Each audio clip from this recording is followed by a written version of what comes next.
Olá! Hoje a gente vai mergulhar nas ideias de um livro com um título bem forte: O Segredo Sombrio da Mente que Cristo Iluminou. A proposta dele é, no mínimo, ousada. E se a mudança espiritual não for essa batalha sem fim que a gente imagina? E se for, na verdade, só o despertar para uma nova realidade que já existe? Vamos descobrir como isso funciona. Pois é, o ponto de partida do livro já desafia quase tudo que a gente costuma ouvir sobre mudança. A pergunta é bem simples, mas vai fundo. E se a transformação não for uma luta? E se a nossa mente, em vez de ser um campo de batalha, pudesse ser um lugar de paz? É essa trilha que a gente vai seguir. E aqui a coisa fica ainda mais interessante, sabe? O livro joga no ar a seguinte questão: e se a fé não for só uma coisa que a gente acredita, mas algo que, literalmente, reconstrói o nosso cérebro? Essa mistura de espiritualidade com neurociência que torna essa abordagem tão fascinante. Ok, então para começar, vamos entender qual é o problema central. O livro chama isso de o eco da mente antiga. A ideia é que a verdadeira batalha não era entre o bem e o mal dentro da gente, mas sim entre quem já somos no espírito e os velhos hábitos da mente que insistem em ecoar. Aqui dá para ver esse conflito bem claramente. De um lado, tem o espírito, que o livro descreve como uma nova criação, um fato ponto final. Do outro, a mente, que muitas vezes ainda está rodando um software antigo, sabe? Cheio de códigos de culpa, de medo, que na verdade são só ecos de um passado que já não existe mais.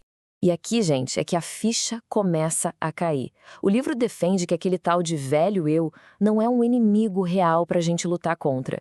Ele é só um eco mental, um fantasma de um sistema que já foi desligado, mas que continua repetindo os velhos padrões por inércia. Tá, mas como é que esses ecos aparecem no dia a dia? O livro usa uma imagem muito poderosa: fortalezas mentais. Pensa naqueles pensamentos de culpa ou de eu não sou bom o suficiente que se levantam como muros, impedindo a gente de enxergar a verdade de quem realmente somos.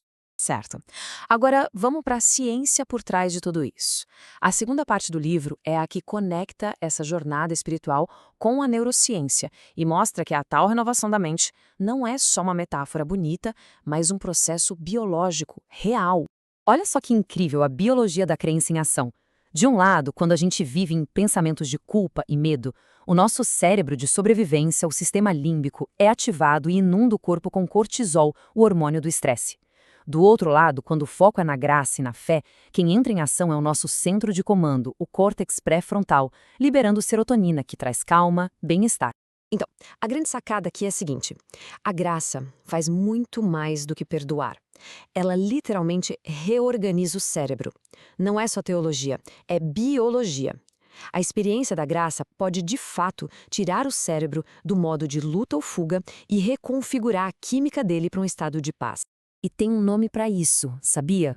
Neuroplasticidade espiritual. Basicamente, é a ciência confirmando o que a fé sempre soube.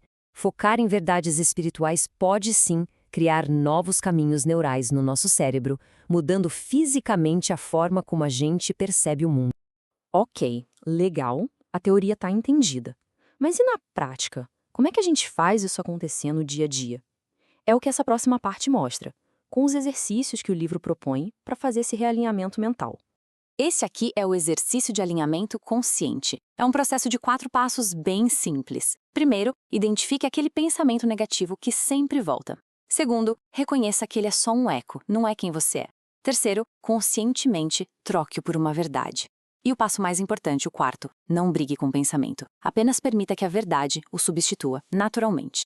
O livro também sugere o uso de declarações proféticas, como esta aqui: Minha mente não é caverna de culpa, mas templo da graça.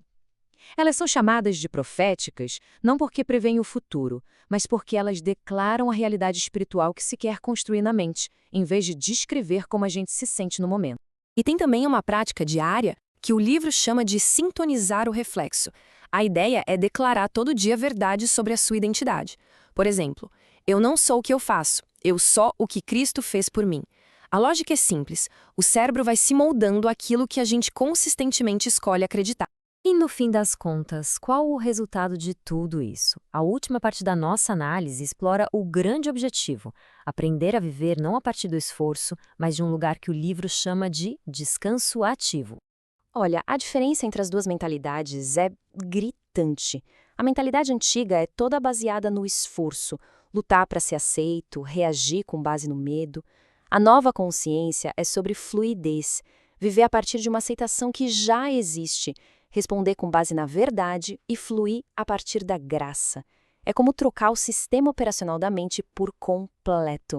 Mas, atenção, é importante não confundir esse descanso com ser passivo, sabe? O livro chama de descanso ativo. Isso significa que quando a mente está alinhada, as nossas ações se tornam muito mais eficazes, mais poderosas, porque elas fluem de um lugar de paz, sem o peso do conflito interno, da culpa ou do medo. Isso nos leva à imagem talvez mais transformadora do livro, a de que a mente não precisa ser um campo de batalha. Ela pode e deve se tornar um santuário, um lugar de paz e comunhão onde a ansiedade da guerra dá lugar à certeza da presença.